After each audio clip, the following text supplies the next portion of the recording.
RRR దక్షిణ భాగం విషయంలో భూ సేకరణ విషయంలో మాత్రం ఎమ్మెల్యేస్ కాంగ్రెస్ ఎమ్మెల్యేలకు సంబంధించిన భూములు ఉన్నాయి, అందుకోసమే అలైన్మెంట్ మారుస్తారంటూ కూడా మాజీ మంత్రి ప్రశాంత్ గారు మాట్లాడుతున్నారు. అందులో ప్రధానంగా మీ ప్రోత్సాహం తీసుకొచ్చారు, ఏం చెప్తారు సార్? ఇప్పుడు గతంలో కూడా కేసీఆర్ గారు చేసినటువంటిది ఎమ్మెల్యేలకు చెప్పి చేసిందా? నేను క్వశ్చన్ చేస్తా ఉన్నాను.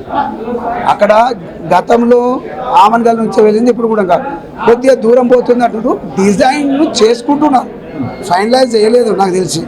ఎందుకంటే అది ప్రజలలో వీళ్ళు కన్ఫ్యూజన్ క్రియేట్ చేస్తూ ఉన్నారు, సర్వేలు చేసుకుంటున్నారు. కానీ అందులో నేను ఎక్కడ కొనలేదు, ఆయన అడుగుతున్నట్టుగా. నేను మళ్ళీ చెప్తున్నా, నేను ఎక్కడ ఇంచి కూడా కొనుక్కోలేదు. మరి అది అనవసరమైన ఆరోపణలు చేయడం మంచిది కాదు.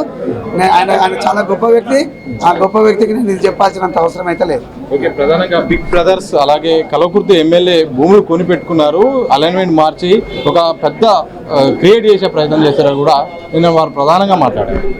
నాకు తెలిసి బిగ్ బ్రదర్స్ అంటే అర్థమవుతుంది, వాళ్ళకు కూడా అక్కడైతే ల్యాండ్స్ ఏం కొనుక్కోలేదు నాకు తెలిసి. నేను ఏం చెప్తే నాకు తెలియదు కాబట్టి నేను మాట్లాడలేను. నా గురించి ఎమ్మెల్యే అంటే నేనే కదా కల్వకుర్తిలో నేను మళ్ళీ చెప్తున్నా, 2005 కాదు, నేను ఖానాపూర్లో నేను అనేటువంటి లేదు, ఆ కాన్స్టిట్యున్సీలో ఎప్పుడు ఇంచి కూడా కొనుక్కోలేదు. నేను పుట్టినప్పటి సంది కూడా నేను కొనుక్కోలేదు. మా నాయన తరఫుకెళ్ళి ఎప్పుడు వస్తే అది 40 ఏళ్ళు 50 ఏళ్ళు ఆయన పుట్టినప్పుడు ఉన్నటువంటి భూమి అది మాకు వారసత్వంగా వస్తుంది. అది ఉంది, దాన్ని అమ్ముకోలేదు అంతే. దానికి దగ్గరికి వెళ్ళి నేను తీసుకెళ్ళలేదు, నాకు అవసరం కూడా లేదు. అలా దాని దగ్గరికి వస్తే ఏమవుతుంది?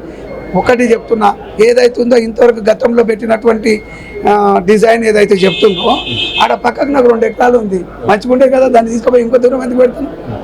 అయినా కూడా ప్రజలైనా గ్రహించాలి, వాళ్ళకు కూడా తెలుసు. రీజనల్ రింగ్ రోడ్ అనేది ORR నుంచి అవుటర్ రింగ్ రోడ్ నుంచి ఎక్కడ పెట్టాలి అనేది అప్పుడున్న డైరెక్షన్స్ ఏంటిది, 60 కిలోమీటర్ల డిస్టెన్స్లో పెట్టాలన్నది. ఇంకా ముందుకు తీసుకెళ్ళాలి. ఒకవేళ మీరు చెప్తున్నట్టుగా ఇప్పుడు ఒకవేళ కిలోమీటర్ 2 కిలోమీటర్లు కొద్దిగా అటు ఇటు అయినా కూడా 60 కిలోమీటర్లకు వెళ్తలేదు. అది అంటే మీరు డిజైన్ చేసేటప్పుడు మరి డబ్బులు ఎక్కువైతే తగ్గించి ఉంటారు, నేను దాన్ని కామెంట్ చేస్తలే. ఇప్పుడు కూడా ఇంకా ముందుకు తీసుకెళ్లాల్సి వస్తుంది. 60 కిలోమీటర్ల దగ్గర పెట్టాలి. ఒకవేళ ఉంటే వాళ్ళకు కూడా తెలుసు. మన శాసనసభ్యులుగా మంత్రిగా మరి శాసనసభ వ్యవహారాలు కూడా చేశారు కాబట్టి వారికి తెలుసు. మరి ఎందుకు ఎవరైనా చెప్తే మాట్లాడి ఉంటారు, మరి దాని గురించి నేను కామెంట్ చేయను. RRR అనేది ORR నుంచి 60 కిలోమీటర్ల వరకు తీసుకెళ్ళచ్చు. కానీ ఒక దగ్గరికి వెళ్ళిపోతే కొంతమంది పోతుంది, దాన్ని మారిస్తే ఇంకొకటి పోతుంది కదా, ఎవరిదో ఒకటి పోతుంది. మరి డెవలప్ కావాలి కదా. ఇంకొక మాట చెప్తాను, అదే కేసీఆర్ గారు ముఖ్యమంత్రి ఉన్నారు, వాస్తవం నేను కామెంట్, ఆ ఏరియా డెవలప్ చేయాలనుకో, వాస్తవమే చెప్తున్నాను, నేను లోపల ఉన్నదే చెప్తున్నాను. ముఖ్యమంత్రిగా ఇక్కడ ఉన్నాడు, ఈ ప్రాంతవాసి, మా ప్రాంతం, మరి డెవలప్ అవ్వాలి కదా. కాబట్టి డెవలప్ చేసుకుంటాడు, ఏ విధంగా డెవలప్ చేస్తే బాగుంటుందని. అంటే ప్రజలకు అందుబాటులో తీసుకోవాలి, మంచి పేరు రావాలని ఉంటుంది.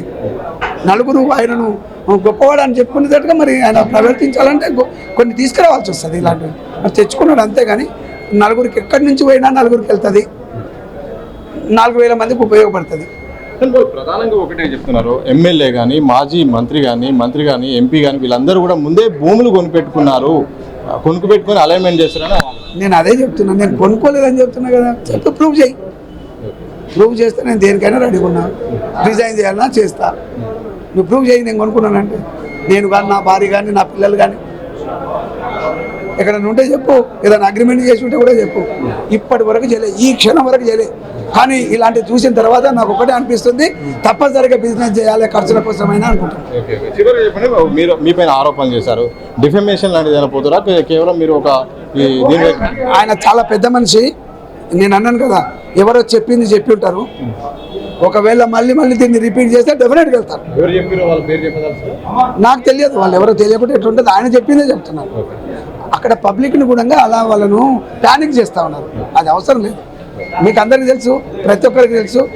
మరి ఎక్కడి నుంచి పోయినా కూడా కొంతమంది బలి అవుతారు, కొంతమందికి వెళ్తుంటుంది, కొంతమంది అయితే వెళ్తుంటుంది కదా. మరి ఒకవేళ మారిస్తే ఇంకా 4 పోతుంది కదా, అది ఎలాగో జరుగుతుంటుంది. దానికోసానికి ఇంకా కొద్దిగా ఎక్కువగా కంపెన్సేషన్ ఇవ్వాలని కొట్లాడతాను నేను. కానీ ఎమ్మెల్యే కోసం మార్చింది అనేది తప్పు, నాకు తెలియదు కూడా, నాకు తెలియదు, ఇంకా మార్చలేదు. నేను గౌరవ ముఖ్యమంత్రి గారిని అడిగితే దాన్ని ఎప్పుడు ఎవరేం చేయలేదు, వాళ్ళు సర్వే చేసుకుంటుండ్రేమో అని చెప్పినారు. అందులో ఏం తప్పలేదు. ఒకవేళ ఎక్స్టెండ్ అయితే కూడా ఎస్ దక్షిణ ప్రాంతము డెవలప్ కావద్దా? అలా చెప్పండి. మీరు డెవలప్ చేయొద్దంటారా? అంటే దీన్ని కూడా ఇంకేదైనా మళ్ళీ రింగ్ అక్కడ పెట్టుకుంటావా? నిజామాబాద్ చుట్టూ, ఆదిలాబాద్ చుట్టూ ఎక్కడైనా పెట్టుకుంటారంటే చెప్పు. మరి ఇక్కడ డెవలప్ కావాలి. ఎస్ ముఖ్యమంత్రిగా అయినారు, మా ప్రజలు ఆదరించారు. మరి 100% ఈ ప్రాంతాన్ని డెవలప్ చేయాల్సిన బాధ్యత వారికి ఉంది. ఈ ప్రాంతాన్ని డెవలప్ చేస్తారు. ఆ విధంగా తప్పేముంది. 4th సీట్ రావాలనుకుంటుండ్రు, తప్పేముంది అందరూ అంటూ ఉన్నారు. మరి మేము బయట అందరూ చెప్పుకోకపోవచ్చామో. మాట్లాడుతుంది ఏంటిది 4th సీట్ వాళ్ళ ఊరు అక్కడ ఉంది కాబట్టి 4th సీట్. అరే ఇక్కడ కూడా డెవలప్ కావాలి, మీరు అక్కడే చేసుకుంటే ఎట్లా? మొత్తం హైదరాబాద్ చుట్టూ కావాలి. What's wrong in this? తప్పేం లేదు, డెవలప్ కావాలి. తప్పనిసరిగా మా ప్రజలు ఏవైతే భూములు కోల్పోతున్నాయో వాళ్ళకు కంపెన్సేషన్ ఎక్కువ ఇవ్వాలని నేను కూడా కొట్లాడతాను. ప్రజలలో నాది పోయినా నేను కొట్లాడతాను. కావాలంటే అట్లనే నాతో ఉండే వాళ్ళైనా, లేకపోతే అందులో ఆ బీఆర్ఎస్ వాళ్ళు ఉన్నా కూడా వాళ్ళ కోసమైనా డబ్బులు ఇవ్వమండి. ఒకరిది పోదు కదా, పోతున్నప్పుడు అందరూ ఉంటారు. ఇది సొసైటీలో చాలామంది ఉంటారు. కానీ ఆరోపణ చేయడం చూసి చేయాలి. ఎవరో చెప్పింది చూసే కాకుండా నిజార్థం వచ్చిన తర్వాత చేయాలి, అంతే. ఆయనను ఏదో ఇమీడియట్గా ఆయన తప్పుడు సమాచారం వివరిస్తే చేసి అది పబ్లిక్ నువ్వు ప్యానిక్ కావద్దని మాట్లాడు. నేను ఊరుకున్నాను అనుకోండి, ఏమంటారు? నిజం అనుకో. అందుకని మాట్లాడి పెద్ద ఇష్యూ కాదు, అది పెద్ద టాపిక్ కాదు, అది కామన్గా వదిలేసి వచ్చినాను. అయినా నేను మాట్లాడుతున్నాను, ఎందుకంటే నారాయణ రెడ్డి మళ్ళీ కొనుక్కున్నట్టుండు, అందుకే ఈయన తెచ్చిండ్రు అని పబ్లిక్ ప్యానిక్ అవుతుండ్రు. నన్ను కూడా విమర్శిస్తారు. ఎవరు విమర్శిస్తారు? ఆ పార్టీలో ఎవరో నలుగురు మిగిలిన వాళ్ళు విమర్శిస్తారు. అది తప్పు. నేను అలా చేయలేదని వాళ్ళ పార్టీకైనా మన పార్టీకైనా నాకు మా హైకమాండ్కైనా కూడా తెలియాలి. నేను చేయలేదు బిజినెస్. మరి నిజంగా అవసరం వస్తే మరి నేను కూడా బ్రతకాలి కదా, నేను కూడా పంచుకుండాలి కదా. న్యాయపరంగా, చట్టపరంగా నేను చేస్తాను.